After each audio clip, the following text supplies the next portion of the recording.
بسم اللہ والصلاۃ والسلام علی رسول اللہ۔ آج قسط نمبر 8 ہے عقیدہ توحید کے حوالے سے، اور ہم اللہ رب العزت کی ذات اور صفات کے حوالے سے تفصیل کے ساتھ گفتگو کر رہے ہیں۔ آج کے عقیدے میں ہم یہ گفتگو کریں گے کہ اللہ رب العزت جہت، مکان، زمان، شکل و صورت اور جمی حوادث سے پاک ہے، اور اس حوالے سے شرح مواقع میں وَأَنَّهُ تَعَالَى لَيْسَ فِي جِهَةٍ مِنَ الْجِهَاتِ وَلَا فِي مَكَانٍ مِنَ الْأَمْكِنَةِ وَأَنَّهُ تَعَالَى لَيْسَ فِي زَمَانٍ أَيْ لَيْسَ وُجُودُهُ وُجُودًا زَمَانِيًّا۔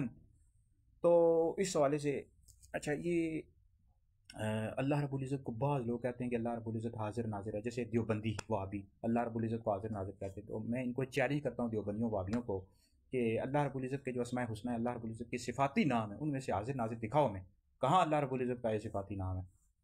تو ہم دیوبندیوں وہابیوں کو چیلنج کرتے ہیں، دیوبندی کہتے رہتے ہیں نا اللہ رب العزت کو حاضر ناظر کہہ سکتے ہیں، نبی کریم علیہ السلام کو یہ کہتے ہیں نہیں کہہ سکتے۔ تو میں ان کو چیلنج کرتا ہوں، کہاں ہے اللہ رب العزت کا صفاتی نام؟ اور یہ اللہ رب العزت کے شیان شان بھی نہیں ہے۔ حاضر کا مطلب کیا ہوتا ہے؟ حاضر ہونے کی جگہ، ناظر آنکھ کے ڈیلے کی سیاہی، یا المنجد پڑھو، مختار السیاح پڑھو، جو لغات کی کتابیں، اس میں کیا لکھا ہو ان کا مطلب؟ تو اللہ رب العزت کے شیان شان، ہمارے اکابرین علیہ السنت نے اللہ رب العزت کو حاضر ناظر کہنے سے منع کیا ہے۔ اگرچہ کہنے والا کافر نہیں ہوگا، لیکن جیسے کہ فتاوی شامی میں یا حاضر یا ناظر لیسا کفر، لیسا بھی کفر، یہ کفر نہیں ہے، یکفرو لیسا یکفرو، یہ کفر نہیں ہے، لیکن یہ ہے کہ منع ہے۔ بعض علماء نے اس کو ناجائز بھی کہا ہے۔ ہمارے کابرین علیہ سنت نے لکھا ہے کہ اس کی جگہ آپ اللہ رب العزت کو بولیں، اللہ رب العزت شہید ہے، بصیر ہے، علیم ہے، قدیر ہے، لیکن ہر جگہ موجود ہے اور حاضر ناظر اللہ رب العزت کے شیان شان نہیں، اور اللہ رب العزت کے اسماء صفاتی میں سے نہیں ہے۔ یہ جو بندی اور وہابی اللہ رب العزت کو حاضر ناظر کہتے ہیں، یہ اس نفی کرنے کے لیے کہ نبی کریم علیہ الصلوۃ والسلام حاضر ناظر ہیں، حالانکہ نبی کریم علیہ الصلوۃ والسلام کو حاضر ناظر کہہ سکتے ہیں۔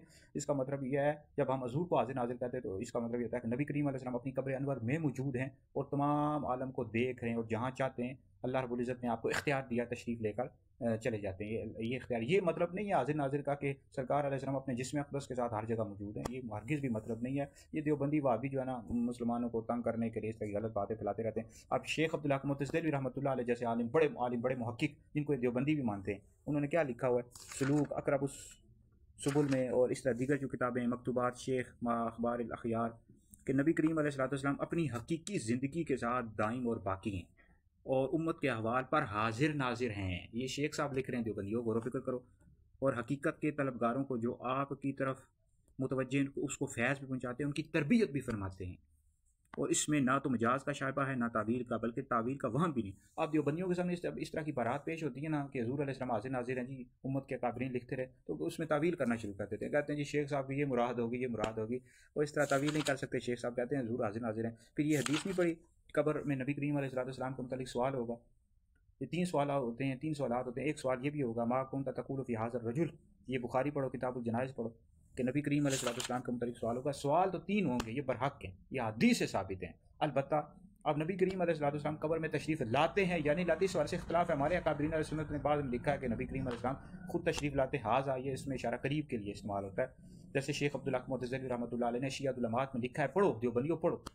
اور بعض نے لکھا ہے کہ جو ہے اس والے سے اختلاف ہے، خود تشریف لاتے ہیں یا آپ کی صورت مبارک دکھائی جاتی ہے یا قبر سے پردے ہٹا دیے جاتے ہیں۔ بہرحال اس والے سے اختلاف ہے، لیکن دیوبندیوں کو وہابیوں کو ہم کہتے ہیں کہ تعویل ان کو کرنے کا شوق ہے۔ جب امت کے اکابرین کی بارات پیش کی جاتی ہے تو تعویل کر دیتے۔ تو اہل سنت غور و فکر کریں، تفکر کریں کہ اہل سنت کی توحید پر گرفت زیادہ مضبوط ہے، یعنی اہل سنت زیادہ توحید کے قائل ہیں، اور توحید کے حوالے سے ان کا مضبوط عقیدہ ہے دیوبندیوں وہابیوں کا۔ یہ اللہ رب العزت کو حاضر ناظر کہتے رہتے ہیں، حاضر ناظر اللہ رب العزت کے شیان شان ہی نہیں، اس کے اسماء صفاتی میں سے نہیں ہے۔ اور نبی کریم علیہ السلام کو حاضر ناظر بالکل کہہ سکتے ہیں، لیکن حضور علیہ السلام اپنی قبر انور میں موجود ہیں اور تمام عالم کو دیکھ رہے ہیں، یہ مطلب ہے۔ یہ نہیں ہے جو وہابی دیوبندی پھیلاتے رہتے ہیں، کہتے ہیں جی یہاں بھی حاضر ہیں تو تم صوفے پر کیوں بیٹھے ہو، حضور علیہ السلام اگر موجود ہیں یہاں پر، یہ ہمارا عقیدہ ہی نہیں ہے۔ حاضر ناظر کے حوالے سے پہلے تفسیر کے ساتھ اکابرین علیہ سنت کے عقائد پڑھو، پھر تمہیں پتہ لگے گا۔ تو بہرحال وہابی دیوبندیوں کی باتوں پر نہ آیا کریں، اہل سنت آپ کو پتہ ہے لوگوں کو تنگ کرتے رہتے ہیں۔ اس وجہ سے ہمارے حیدری دارالفتہ اہل سنت کے فتاویٰ بھی آ رہے ہیں، کتاب بھی شائع ہو جائے گی۔ تو ہم عقیدہ توحید کو تفصیل کے ساتھ واضح کریں، یوٹیوب پر ہماری ویڈیو سماعت کریں، ان کو آگے بھی شیئر کریں، یہ آپ لوگوں کے لیے بہت بڑا صدقہ جاریہ ہے۔